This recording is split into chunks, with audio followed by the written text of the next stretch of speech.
بعض لوگ گناہ ہو جانے کے بعد جیسے بدنگاہی ہو گئی، جھوٹ نکل گیا، تو استغفار دیر سے کرتے ہیں، کہتے ہیں جب وضو کریں گے نماز پڑھیں گے تب معافی مانگ لیں گے۔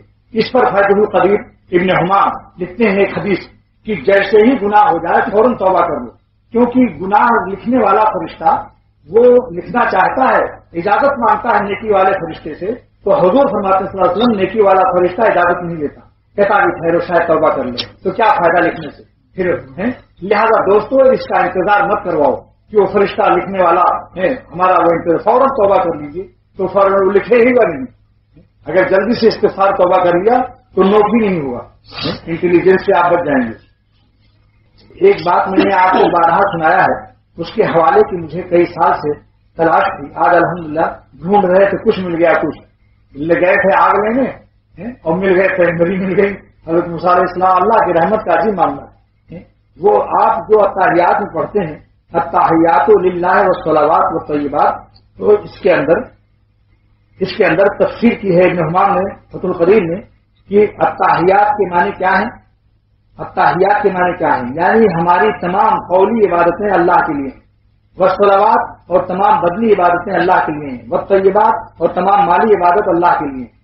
اس کے بعد اللہ تعالیٰ نے حضور صلی اللہ علیہ وسلم پر معراج کی رات میں اللہ تعالیٰ نے اس کے بدلے میں 3 انعام عطا فرمایا۔ نمبر 1 کہ اے نبی، چونکہ آپ نے تمام قولی عبادتیں ہمارے لیے وقف کر دی، لہذا میری طرف سے قولی انعام لیجیے، السلام علیکم، اب ہمارا سلام لو، اللہ کا سلام بندے پر ہو رہا ہے، کیونکہ قول کے بدلے میں انعام بھی قولی۔ اب اس کے بعد آپ نے کہا بدنی عبادتیں والطیبات، اور ساری بدنی عبادتیں اللہ آپ کے لیے ہیں، لہذا اس پر کیا انعام ملے گا؟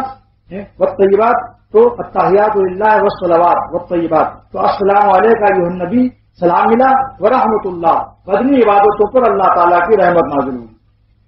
بدنی عبادت نماز وغیرہ جتنی ہیں اس پر کیا ہے؟ السلام علیکم ایھا النبی ورحمۃ اللہ، اللہ کی بدنی عبادت پر رحمت۔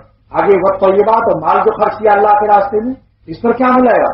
وبرکاتہ، تمہارا خرچ ہوا، ڈرو نہیں، برکت کر دیں گے، ایسی برکت دیں گے کہ تمہارا تھوڑے میں گزارا ہو جائے گا۔ اور دوسرا جو زکات نہیں نکال رہا ہے، خرچ نہیں کر رہا ہے، بخیلی کر رہا ہے، ایک بلڈ کینسر پیدا کروں گا 10 لاکھ لے جائے گا ڈاکٹر، پھر بھی اچھا نہ ہوگا۔